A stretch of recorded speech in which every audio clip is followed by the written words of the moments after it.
Nama Om Vishnu Padaya Krishna Prasthaya Bhutale Srimati Bhakti Vedanta Swaminiti Namane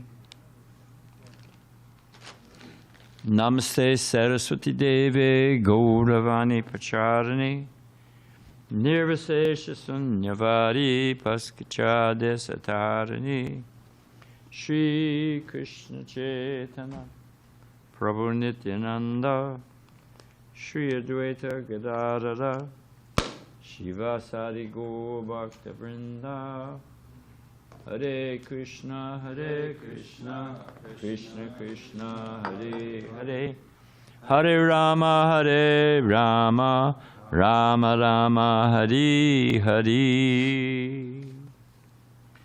So as we mentioned earlier,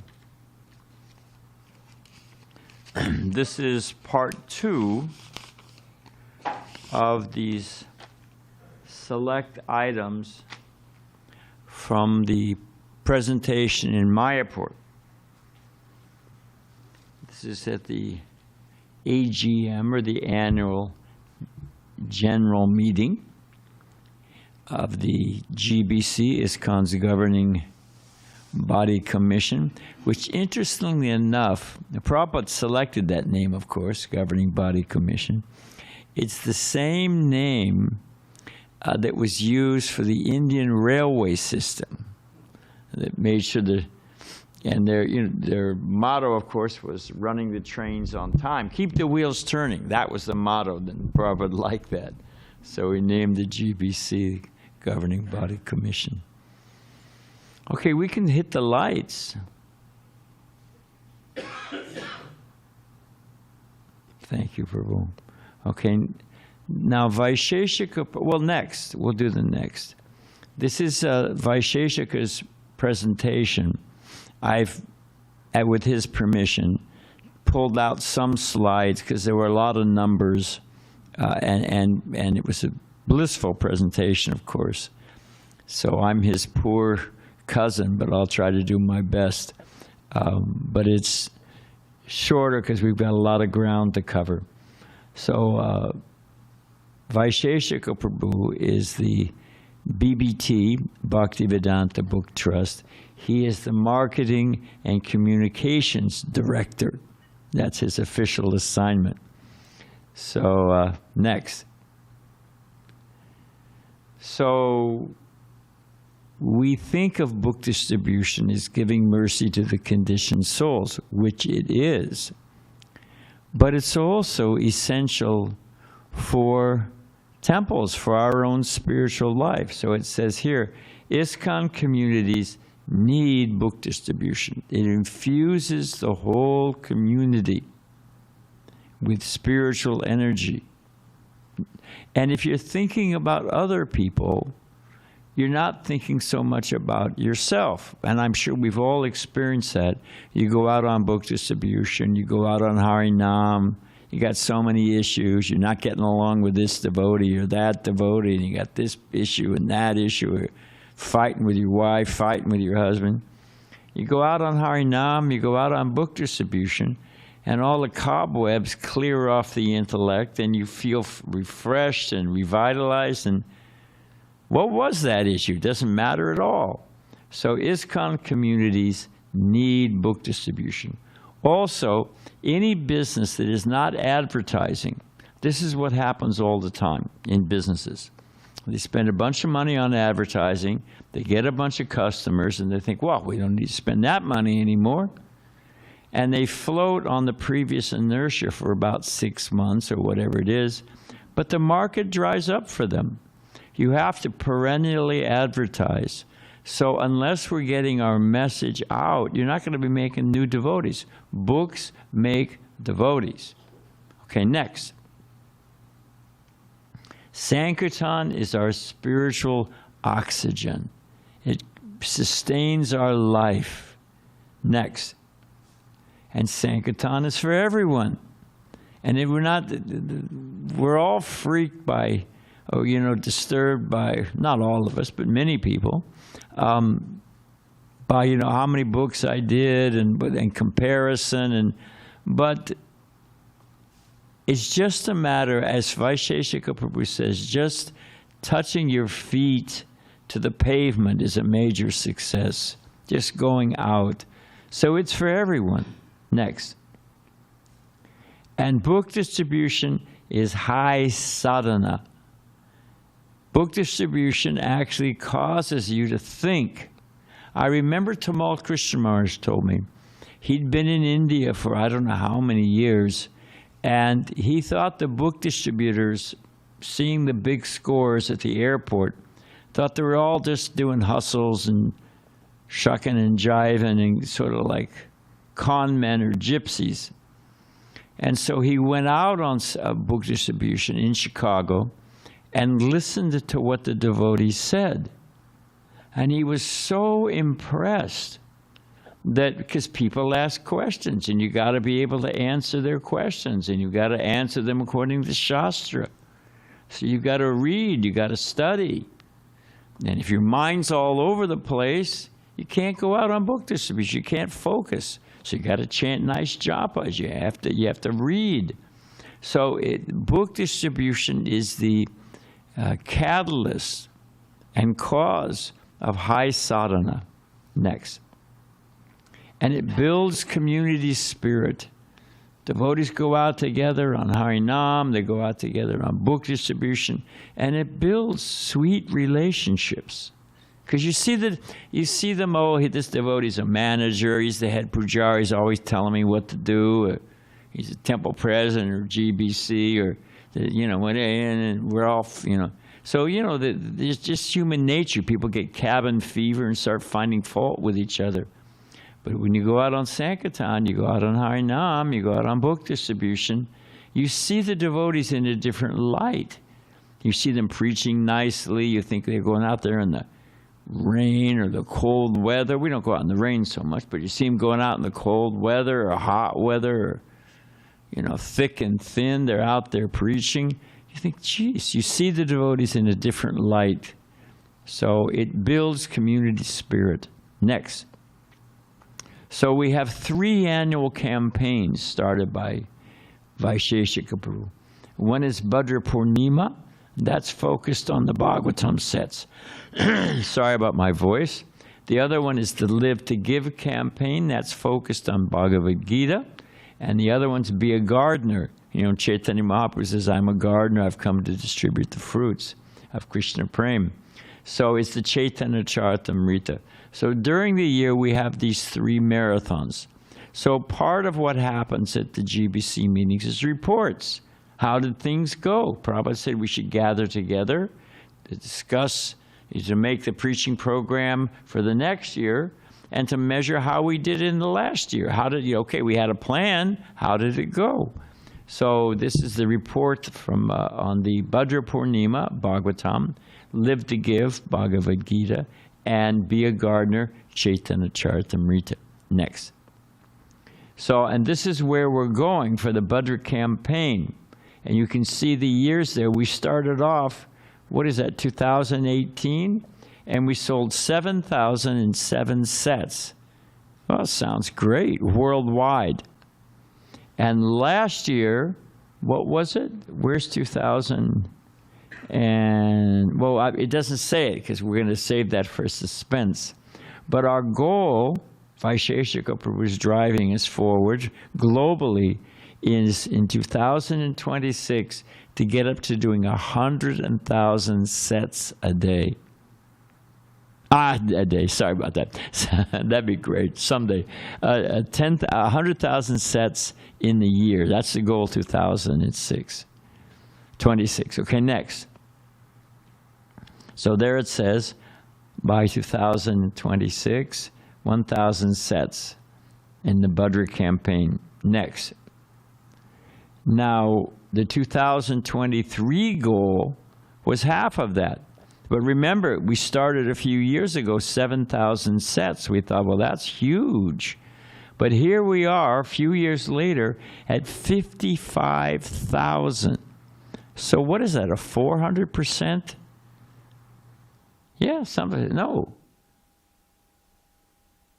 Yeah, whatever it is, it's about you can figure that out. What is 55,000 from 7,000? What's that percentage increase?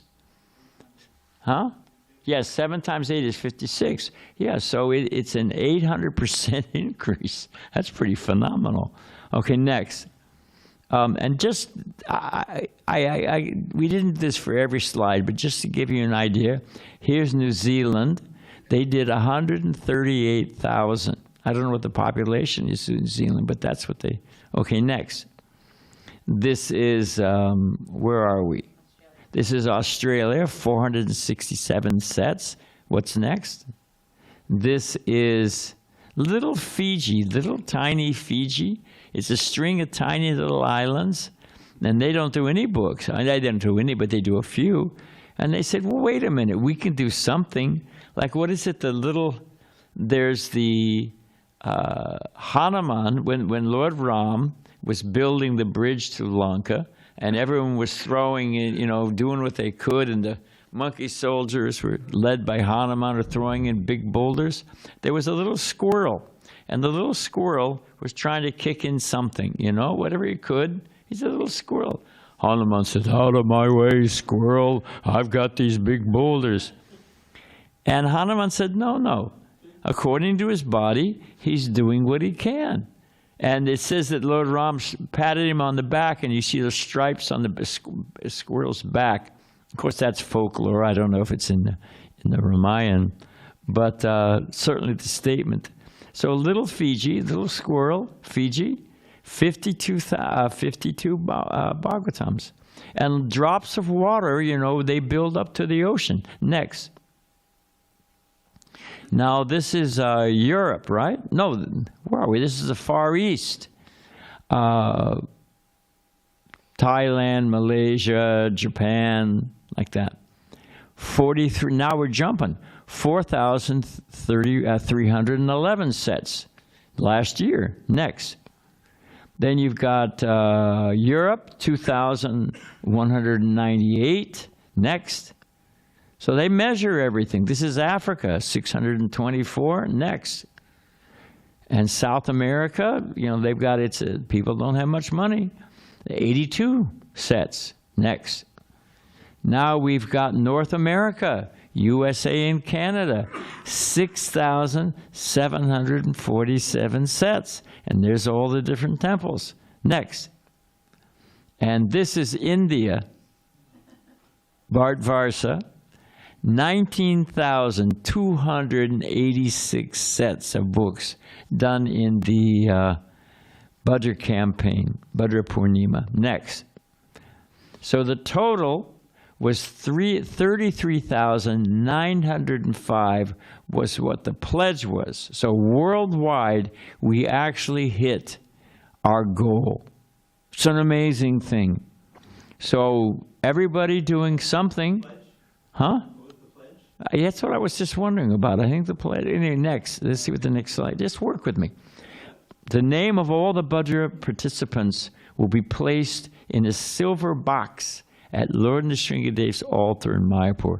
So everyone who buys a set gets their name inscribed, put in a silver box, and placed at the feet of Lord Nrsingadev.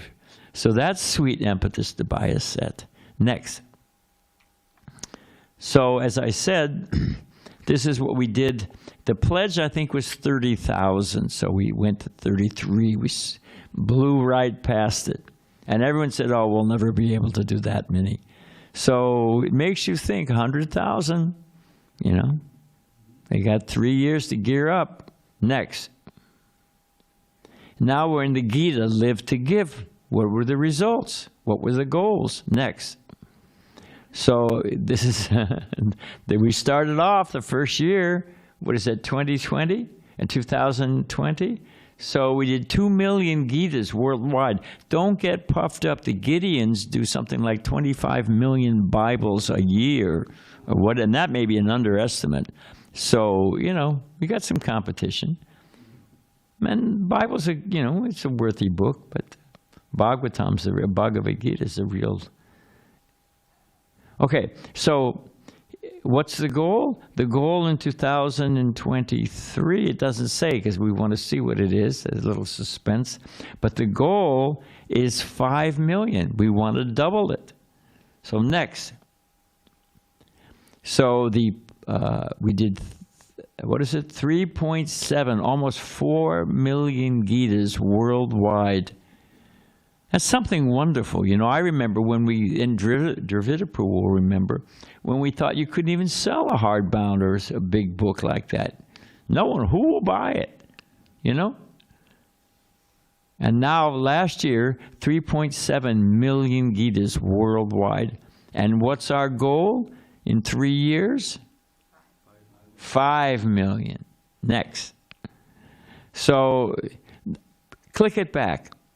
The pledge was 3.7 million. Move forward. And what did we do worldwide? 3,784,233. Every book matters. Books Bhagavad Gita's worldwide. Something wonderful. Prabhupada will be very pleased. When they, well, I don't want to spend too much time on this. Next. So there it is. There's where the books came. We're not going to go country by country, but here we've got the continents, how they did it. We did 208,000. What was India? 3 million. We've got our competition. Next. So there it is. That's where we're going next year. Next. Now this is the Be a Gardener. This is the last of the three. Bhagavatam is the Bhadra Purnima. It says that anyone who receives or distributes a set of Bhagavatams on Bhadra Purnima, that full moon, goes back to Godhead. So then we've got the Bhagavad Gita. Now the last of the campaigns, sowing the seeds of Bhakti. Be a gardener. Next. So what is our goal? What does it say? 2,500 sets of Chaitanya Charitamritas. I don't think that's our goal. Next. So our next 3 years together. Next. So it's a summary. 100,000 of the Bhagavatam sets. Next. 5 million Bhagavad Gitas. Next. By 2026. Oh, and maybe I've got the slides out of order. So I guess it's 2,000 sets of the Chaitanya Charitamrita. I'll have to check that out. So book distribution and follow-up, they go hand in hand. If I'm a gardener, I need to plant the seeds. If you don't plant the seeds, you're never going to get the fruit. But is that sufficient to plant the seed? You got to water it. You got to make sure it gets fertilizer. You got to protect it. You got to cultivate it. So next, these are just some samples of excellent, excellent programs for follow-up. You've got the School of Bhakti. I don't know what BC stands for, to tell you the truth. I have to find out. So these are different full programs that you can download, all in English, that how to cultivate people, how to move them down the line or move them up the line of the steps of bhakti. So you want to plant the seed, but you want to take care of it too. Next. So here's some success principles to accomplish these goals. Next. Our goal is ever-increasing capacity. That we never thought we'd do this, then we did it. Well, we never thought we'd reach that goal, then we did it. So the fact of the matter is, Prabhupada said there should be a Bhagavatam set in every house. So I don't know how many households. What is the population? 33 million in the United States alone? Something like that. So I don't know how many households, but you can do the math. There's unlimited capacity. And getting congregations to distribute, that was a eye-opener, a mind-blower. So next, okay, capacity. The maximum amount something can contain. These are different definitions. The amount that something can produce. As from the Latin, it comes from capers, which means to take or to hold for capacity. So that's what it means. Next. And it's good. Fresh challenges. Prabhupada said we should create fresh challenges. Keeps the mind open. Make incremental improvements. Next. Attitude. And this is the definition. A settled way of thinking or feeling about someone or something, typically one. Feeling about something or something, typically one. Yeah. That is a I'm sorry to boggle this. I didn't get much sleep last night. Attitude. Here's the definition. A settled way of thinking or feeling about someone or something, typically one that is reflected in a personal behavior. So it's cultivating the right attitude. Next. Assume it can be done. These are different mantras from Vaisheshika Prabhu. If you think it can't be done, if you think, we'll never do that, well, you won't do it. But you think, by Krishna's grace, this whole movement is miracles. It's going, there's no question about it. Prabhupada said this movement is going on by the mercy of Krishna alone. I'll tell the story sometime. But it's a fact. Okay, assume it can be done. Then you'll try for it. Next. So book distribution is important. It actually matters. It changes people's lives for the better. It gives them relief.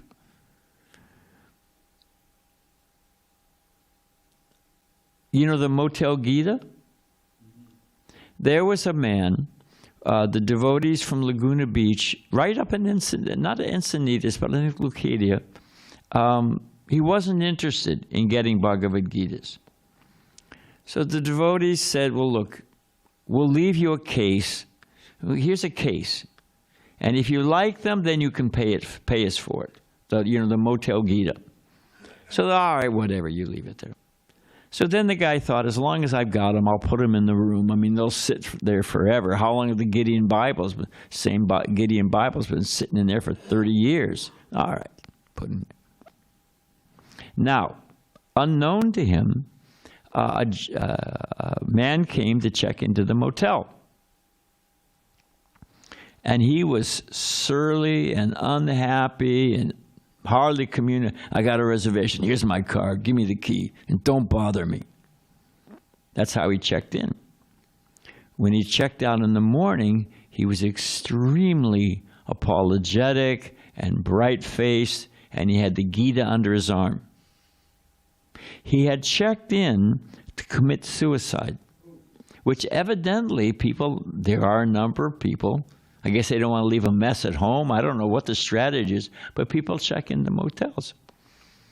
And what he did was he shut all the windows, shut the door, stuffed under the cracks of the door, and blew out the flame on the heater and cranked it up full blast. And he thought, well, 15 minutes from now I'll fall asleep and I'll be dead and on goodbye cruel world. But he thought, I don't want to change my mind, so I thought, maybe I should read some. Pulled open the desk drawer, and there was the Bhagavad Gita. Read the Bhagavad Gita. After 20 minutes, he said, I'm not crazy. This world is crazy. Hang on a minute. And, opened the window, lit the flame, spent the night reading Bhagavad Gita. Saved his life. So, and that's not like an anomaly. These things happen regularly. So, book distribution is important for us and for them. Next. And we anticipate there's going to be obstacles, and we're going to have to, and we have to adjust. Just like you're surfing on a wave. It's a constant shifting. Balance and shifting. So we expect difficulties. What's the shock there? You recalibrate, you readjust, you modify your strategy, and you keep rolling. Next. So what gets measured accurately gets improved. That was one of the Vaishya's first cornerstone principles. And therefore we measure, we report to our scores to the newsletter, to the BBT. And we measure. We know what we're doing.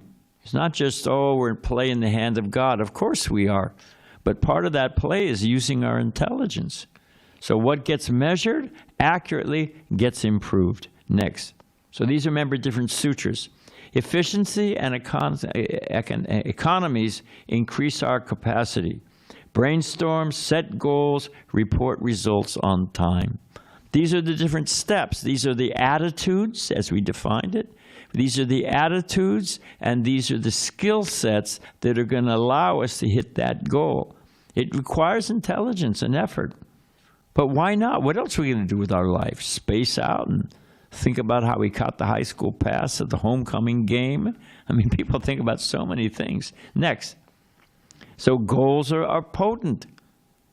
Vash said, you know, anywhere in the world, any park, go out there and set up a soccer goal or set up a basketball hoop. People will kick things into the goal. People will shoot the hoops. It's just human nature. They see a goal, they want to do it. See a can on the street, you kick it down the street. It's just human nature. So goals are potent. Next. Your pledge is your wedge. Something you may not think it's possible, but if we set a reasonable pledge, make a plan how to, what do they say? Plan your work and work your plan.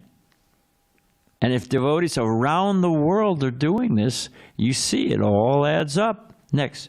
We're almost done. So greater than 0 and not less than 1. So that's our calculation. This little ant, they move mountains. So just one little ant with a grain. So one devotee goes out, go out a couple days a week, distribute a few books, and we do that worldwide. It adds up. Next. We set goals because what it makes of us in striving to achieve them. It makes us a better person. It brings out, if I'm running on a track, I'm running a 50-yard dash, training for it, I want to run with somebody who's faster than me. I'm sorry, if I'm running, let's suppose I'm running a mile.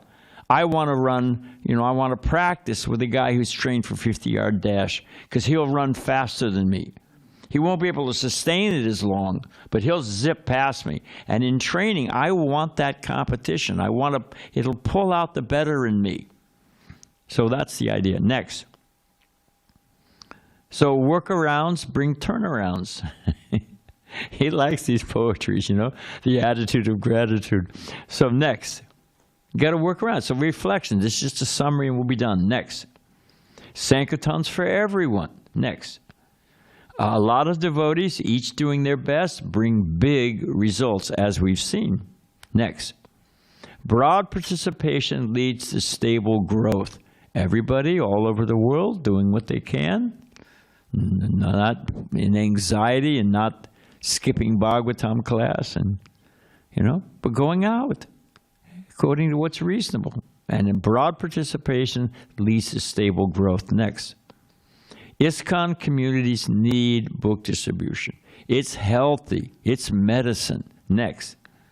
Sankirtan is our spiritual oxygen. It gives us life. Next. Book distribution is high sadhana. It makes us read. It makes us chant. It makes us, deepen our understanding of Krishna. Next. And it builds community spirit. Next. So this is the end. This is Prabhupada saying, I blindly follow my Guru Maharaj. I do not know what is the result. So I'm stressing on this point of book distribution. He told me this personally. Yasha Prasad, Bhagavad Prasad. If we fulfill the desire of the spiritual master, miracles happen. Next. So there it is, and you can they have resources, they have, all these points are fluffed out, and steps, how you can start all by yourself, you can start with there's a few devotees, and how to organize these different marathons. That's available at distributebooks.com. Okay, next. Now, we're done with that. Now the next, I think we're showing bright eye. Where's the next one?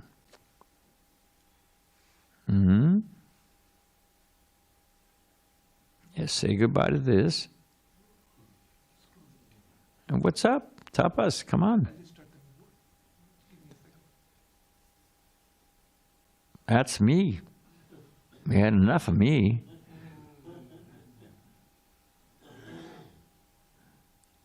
What's up, Tapas?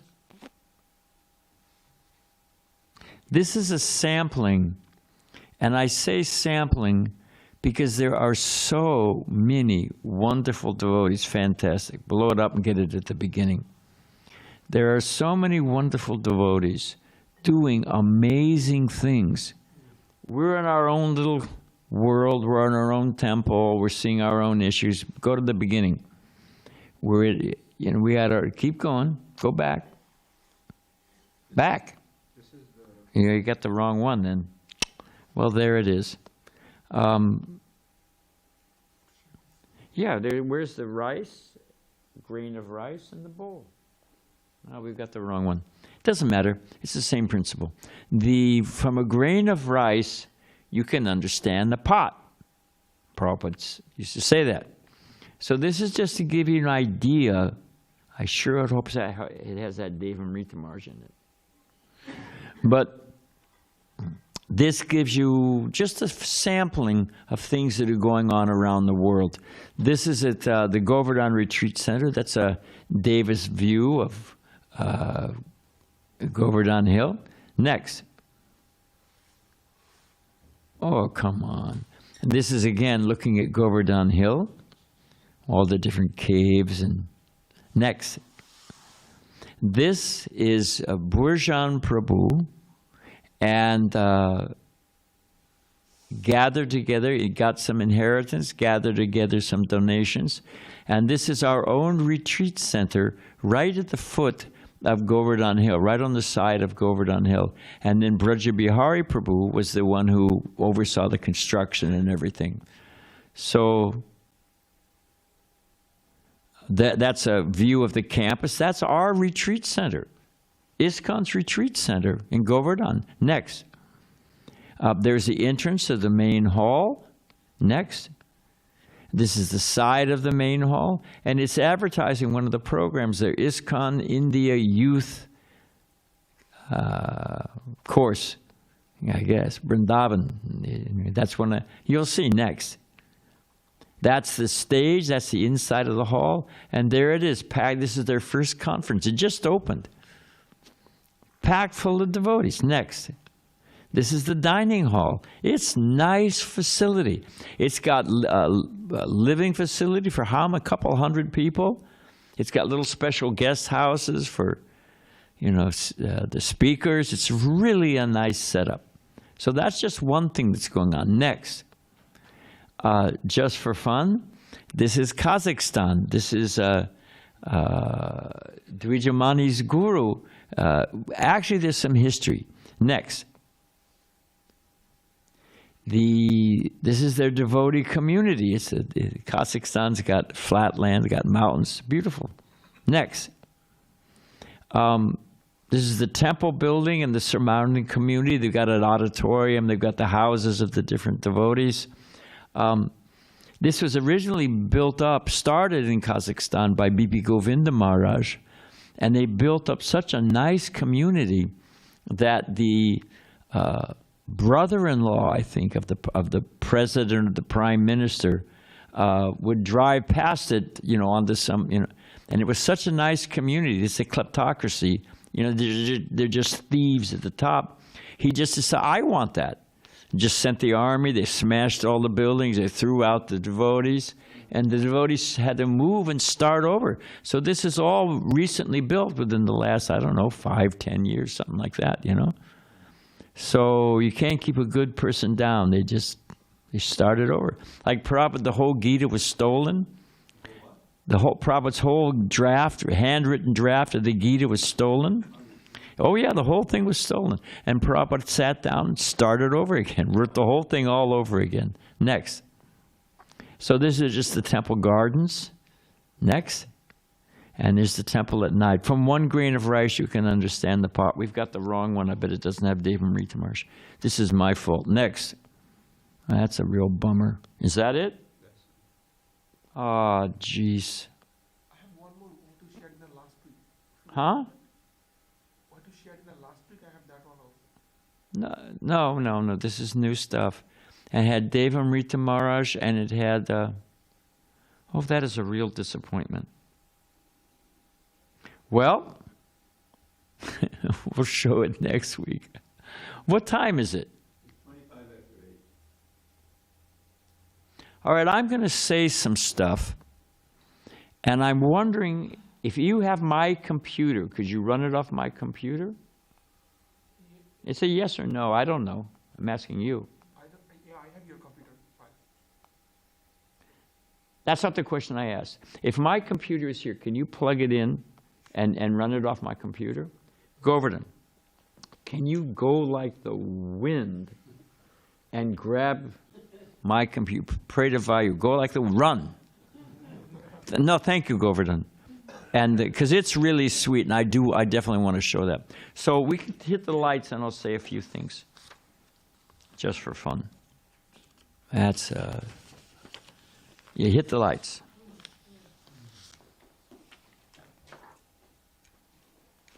So these are just some excerpts from classes, different devotees, giving class, Bhagavatam class in Mayapur, so I just selected a few things. And I can't remember exactly who said, I think this is Bhanu Maharaj, but he was saying that Brahmananda told him that, we sell these stacks of books. It's a great idea. Prabhupada and Brahmananda went down to the Scindia warehouse where all the books, the Bhagavatams, there was, first canto, 3 parts. And Prabhupada and Brahmananda went down there and bundled those 1, 2, 3, tied it together, took another first part, second part, and bundled them together. So you can picture Prabhupada, there with Brahmananda, making his own stacks of Bhagavatam, a precursor for future book distribution. Prabhupada used to take the bus to the New York City main library, because they bought a set of Bhagavatams, maybe a couple sets. And Prabhupada would go every now and then and just look at the card in the old days that shows who's checking it out. And he was very enlivened to see the people who were checking out the Bhagavatam, taking it home and reading it. He thought, well, maybe there's hope, So that we mentioned that anyone who buys,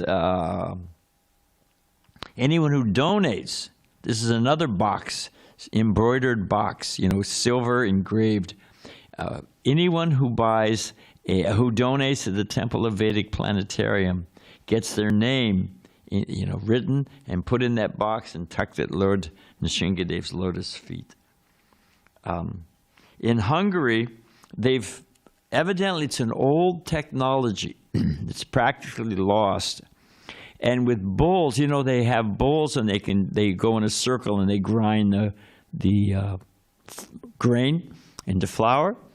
They can also, I don't know the technology exactly, I'll have to ask Shivaram Maharaj, but they can generate electricity going around, and the bulls like to work. Shivaram Maharaj was telling me, if you don't work bulls, they get into trouble. They fight with each other, they smack down fences. They got a lot of energy and they got to burn it off. Otherwise you got bulls gone bad if you don't keep them engaged. So they like it. And they run their saws, they run so many different things. They grind all their own. So they're really off the grid. They're in, what is the name? Krishna Valley? What's the name of the place? I guess it's called Krishna Valley.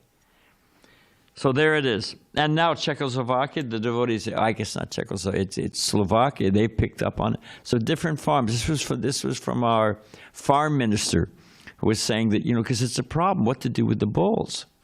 The cows, you get milk, but the bulls, you can use them for transport, and you should. But this is another use, because most of the veal in this world, which is just horrible, is baby bulls. They just send them off and butcher them, and that's it. But if you can use if the bull has value, then people will protect it. Of course, we'll do it because we're devotees. But if you can get them to generate electricity, you've got solar and bull power, So it's happening. And what was far out is both UNESCO and, which is United Nations, whatever the rest of the education, whatever. They sent a delegation to study how we're doing it, because this can be done third world, or whatever you want to call it, developing world. Wow. This is a lost technology. Now it's being revived, and we see the use of the thing. So you can put it out in the middle of Zimbabwe or, Bangladesh, and they can generate electricity. They can run their lights. They can do so many things. So UNESCO and the other one from the EU sent out a delegation to see how you're doing it. So, and it gets us, in addition to it being good technology, or organic technology, it also gets us a whole lot of goodwill that the Haris, what do you know about that? They've figured out how to generate electricity out in the rural areas where it costs millions of dollars to run the lines. So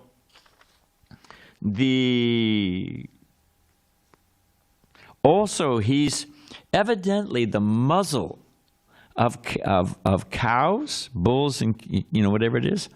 It's like a fingerprint. Each way to go, Govardhan. Each muzzle is unique. It's like a fingerprint. And because, frankly, weird things happen. We had one devotee Goshala, and our Kalakanta Prabhu, there's two Kalakantas. So this is not the Prabhupada, but the other Kalakanta. He's our farm minister. He's really good. He's the guy who's promoting all this stuff and figuring it out and getting it going. He's really an active minister. So if you opened it up and you get to go to GBC, go to meetings, go to 2024, go to reports, and then I'll find it. Did you catch that? GBC, go to GBC, go to meetings, go to 2024, go to get back, go to reports. And if you can't do it, I'll do it. But I want to keep talking. So once you get that, I'll show you which link to use. Thanks, I appreciate it. So I'll keep fiddling while the choir gets ready. So he's now instituted in ISKCON, and he's going to every farm or one of his agents is, and they're registering every cow and their unique muzzle. And then we're going to check back on how they're doing, how are we taking care of them. This is serious cow protection. One of our Goshalas, and I don't know where, I'll try to find out, but anyway. He goes there, they've got 100 cows, female cows, and 2 bulls. What should an intelligent person think? What happened to all the bulls? Where did they go? Usually you get a 50-50 ratio. And if you've got 100 cows, milking cows, that means you've done something with the bulls. You've sold them off. You did something, So if they're in our care, we have to take care of them. So that's far out. Here. Thanks. Now, that's one big cable. So now where are we? No. Thank you for your patience, Prabhus.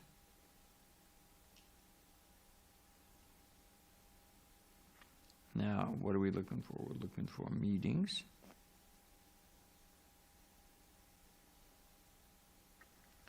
(2024). Get back.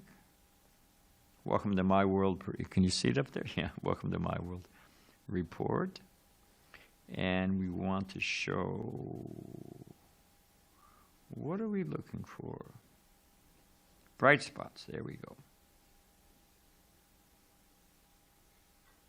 So this is, you can hit the light. We're not going to do the whole thing, we'll just pick up where we left off. So as it says, this is just to give you an idea of what's going on. It's like when they churned the ocean of milk and all the wonderful things came out.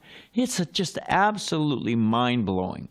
How many devotees around the world, how many far-out projects doing blissful things. I just want to give you a sample of things from around the world and different flavors. Okay, we're gonna zip through these as fast as we can, and we're gonna get to. All right, here we go. Oh, I guess I have to do it, don't I? We can do it. Okay, well, let's blow this up. Can you move it forward?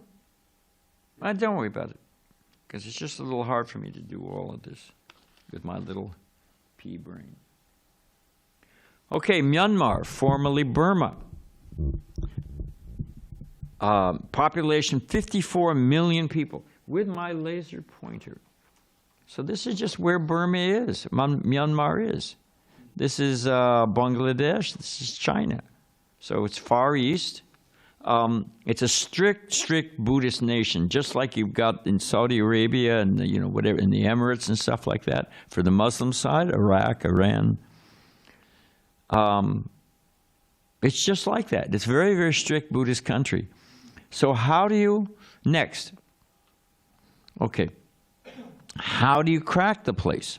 Now, it used to be part of India, and it used to be the trade route. You could sail across the Bay of Bengal and sail up the Eriwater River all the way to the end, and you're just a 2-day mule train to China, to the Yangtze River Valley and all that stuff. So it was a huge trade route, and you had a bunch of Indian businessmen.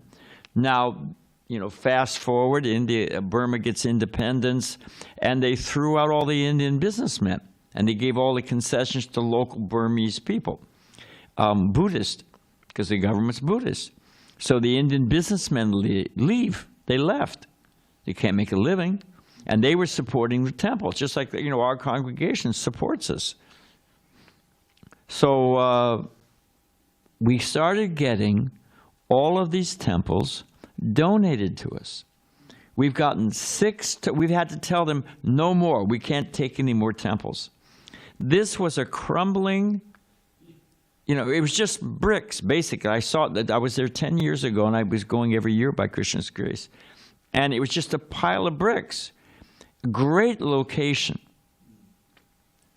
We'll tell the story some other day, how from one book distributed to Buddhist doctors in New York City, bounced around like a billiard ball, made it to Burma, made a devotee who opened up the whole country. It's from one book, thousands of miles away, opened the whole country. It really is an amazing story. So now, fast forward to now, they're getting, this was a crumbling Sitaram temple. And the devotees have lovingly restored the whole thing. Those are some of the devotees in Yangon. And these are the blissful devotees. It's an amazing thing. Next. This is the Jagannath temple. They're building it's up north, right by the Chinese border. Michikina, it's called. This is the Jagannath temple. When I tell this story about Myanmar, you'll understand the significance of this Jagannath temple. But look at that. It was a crumbling, bats, cows living in it, beggars, and he just got it donated and completely restored the thing. Next. So now, but they can only preach in the Hindu community. And the devotees they make, just like the Buddhists will give a son or a daughter to be a nun, just like the Irish want, one of their children to be a Catholic a Catholic, of course, but to be a priest or a nun. It's the tradition. It's a nice tradition. You got a bunch of kids, give one to God. So it's spread over to the Hindus in Burma, in Myanmar. And so they'll often donate, and they've got, so they're getting village boys, which is great, nice. But Prabhupada points out that Chaitanya Mahaprabhu's mission started, look at the cream, Ramananda Roy, the 6 Goswamis, Parkasananda Saraswati, Sarvabhauma Bhattacharya. Those are people who are used to moving matter in a powerful way. And those are the kind of people you want. And Prabhupada, I was talking to Rashi Shekhar, because you've got nice devotees, but you're not really Just like in America, if we just preach to the Indians, the Hindu population of the Indian diaspora in the United States is less than 1%. I think it's 0.5%. Now, what's happening with the other 99.5% of the population? And Prabhupada wanted us to preach to the host population. So this devotee was talking to me about that, and we need to make some devotees who can move and shake. And I said, well, Prabhupada said our future leaders will come from the universities, from colleges and universities. And he took it very, very sincerely. You'll see a picture of him.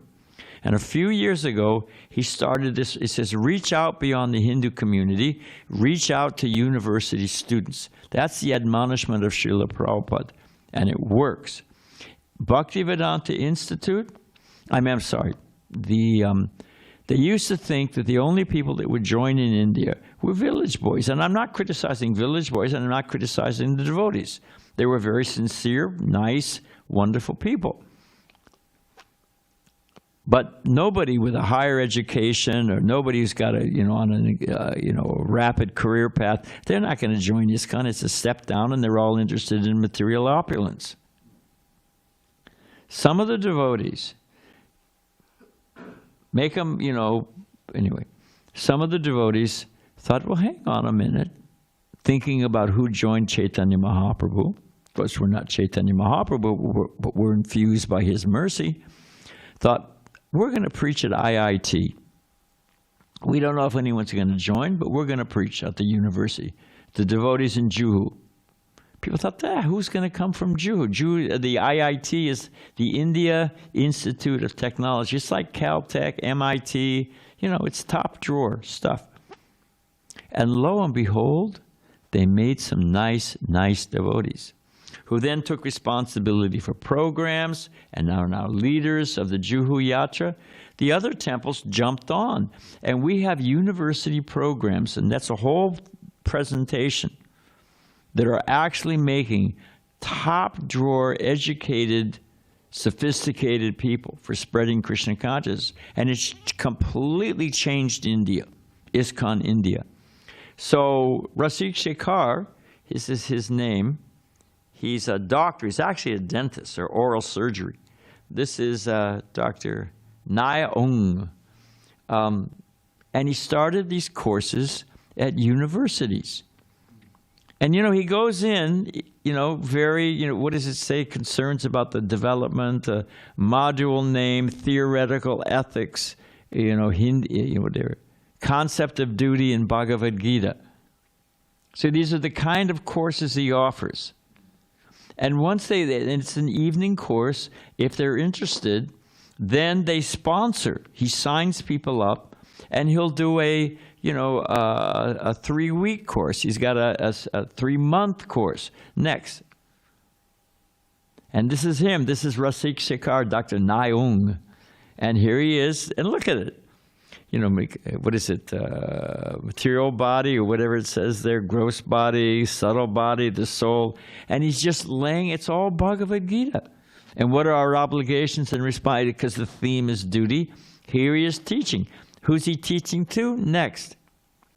This is one of his graduating classes. This is Rashik Prabhu right here. This is his wife. And they teach these wonderful courses. And look at these guys. This guy, he is Buddhist. She's Muslim. The rest, you can tell by the dress. These guys are definitely 100% Buddhist.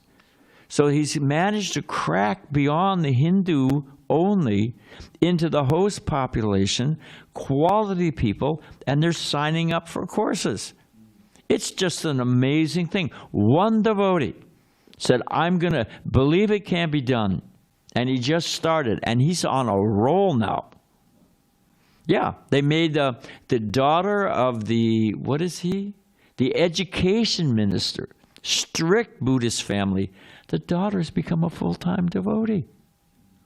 We got to be careful.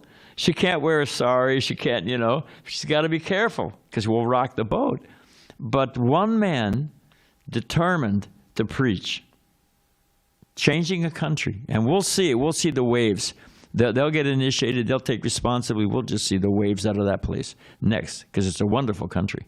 So this is Gita Nagri, Just another, this is the last one, but we're just bouncing around, different things happening in the world. This is by Devamrita Maharaj. And you know, the problem with our farms, for years, get a financial base. It's really hard. You got to count on donors. And if you're out in the middle of, you know, in the rural, whatever it is, it's hard to get a congregation going. And the devotees, they, you know, they want to preach. Devotees want to preach. It's oxygen, right? We heard Vaishek, it's spiritual oxygen. So what to do? You know, people, they get dry and they fight with each other. You get cabin fever out there, you know, if you don't go out and preach. So the extremely intelligent Devamrita Maharaj was gifted Gita Nagari. Nobody else, they were going to close it. Oh, yeah. It was and Devamrita Maharaj said, no, give me a crack at it. So next. So this is Prabhupada on Gita Nagari. This is the Tamal Krishna Maharaj. This is Bali Mardan. This is Tamal. This is Bali Mardan. So click on it, and there's a film, a short film. Where's the sound? We need the sound. Got to have the sound. There's sound. Stop it until there's sound. It's worth it. Will it take long, Tapas? Huh? Yes, it'll take long?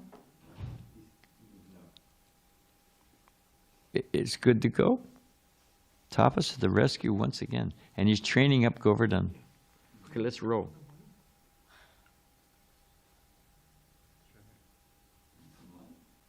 No. Do you need light?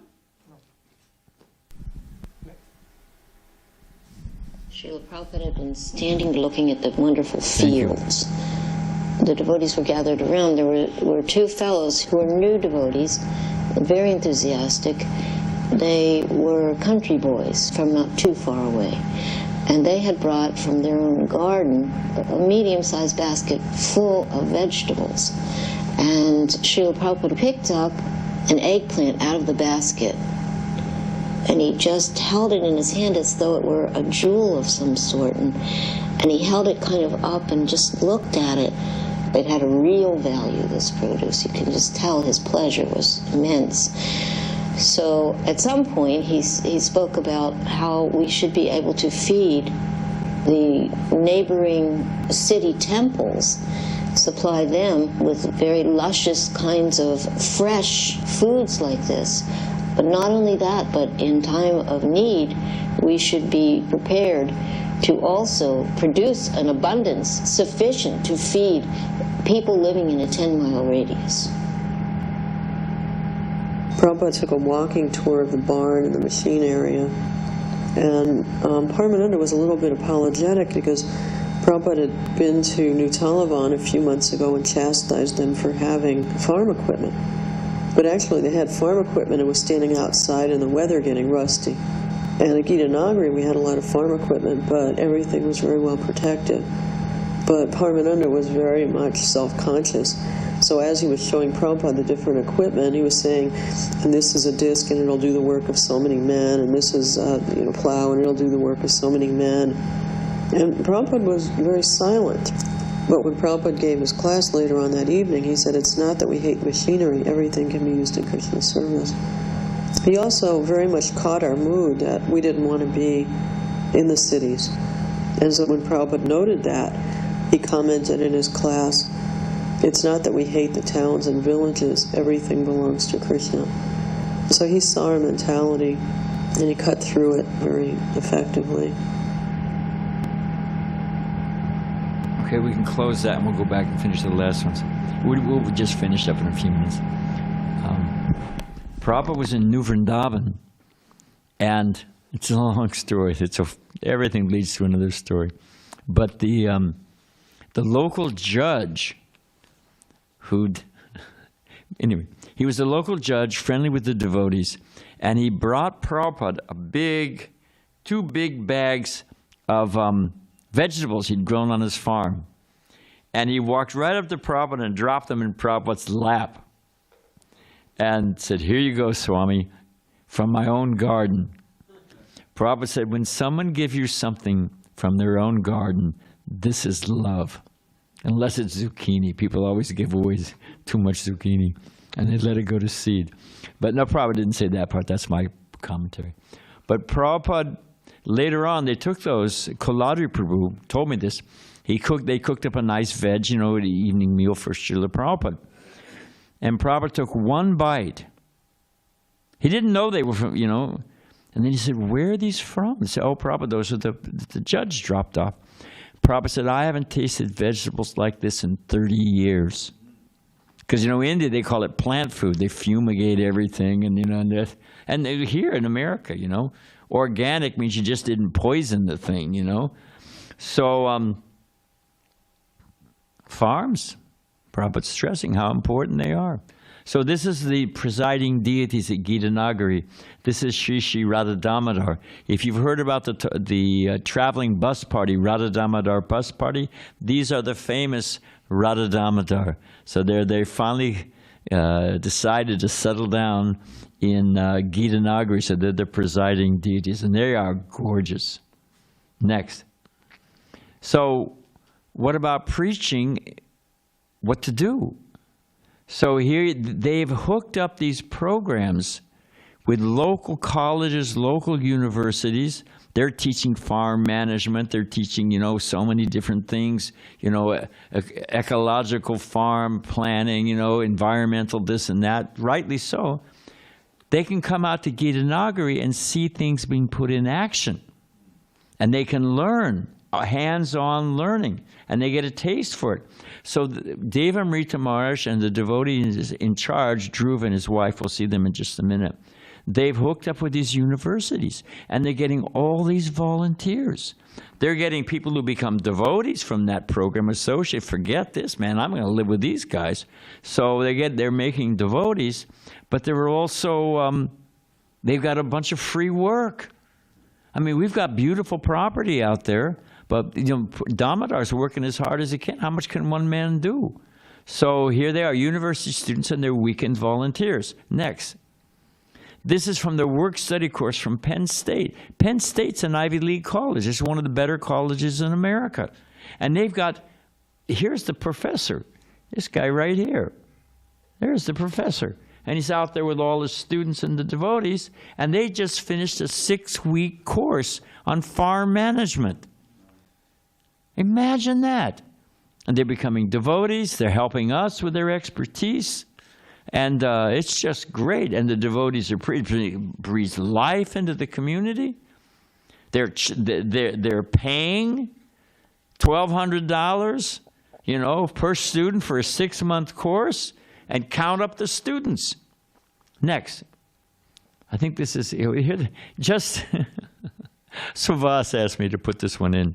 Just in case anybody here is thinking about, I'm moving on the farm from sunny San Diego, remember the winter time.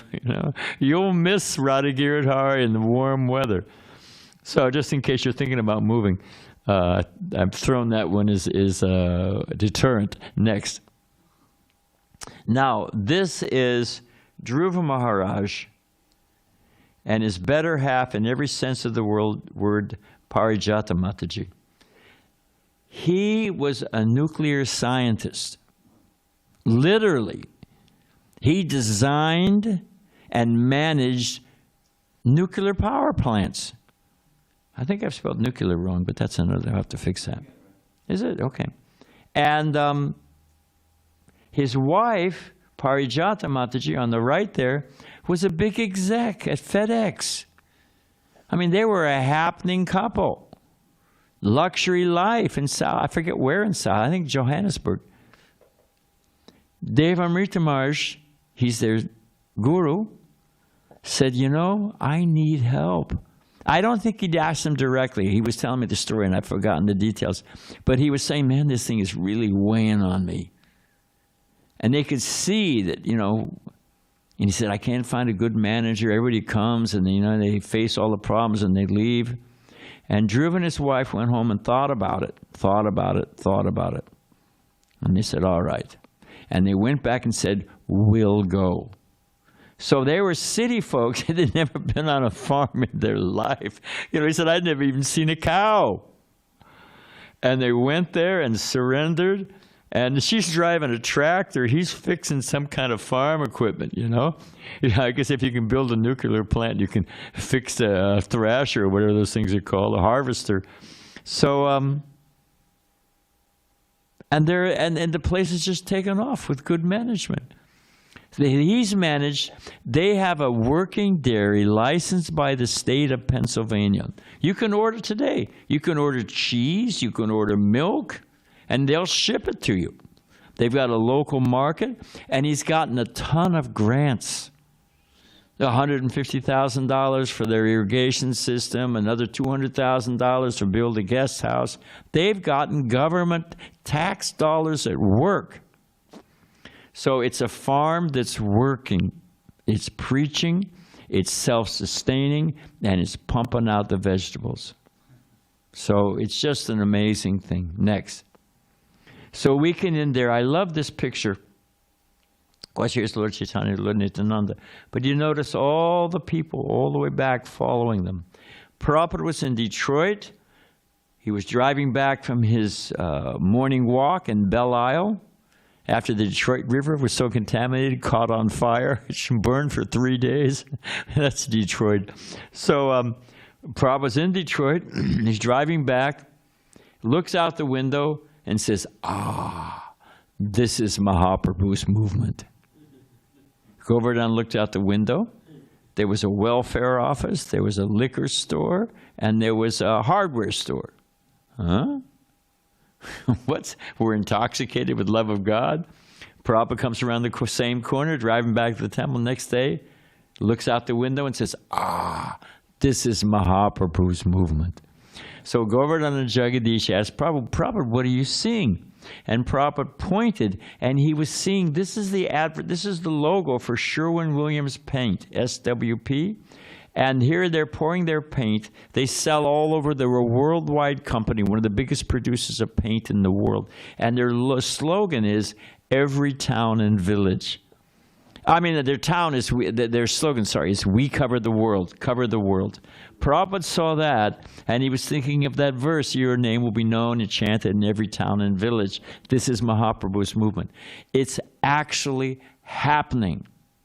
We are part of this movement that is doing amazing things all over the world. So that's why I wanted to show you this little sampling. And I think we can end there. And we'll do this other stuff. I'll throw it into a Bhagavatam class next week. Thank you very much for your patience, Prabhu. All glories to Srila Prabhupada. And thank you, Tapas and Govardhan, to the rescue. Thank you very much.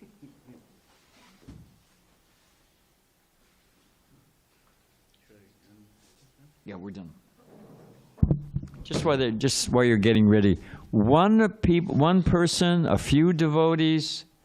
It doesn't require, that, I need, I got to have $100,000, $300,000. I got to have 15 people to help me. Just get a good idea and start, and Krishna will help you.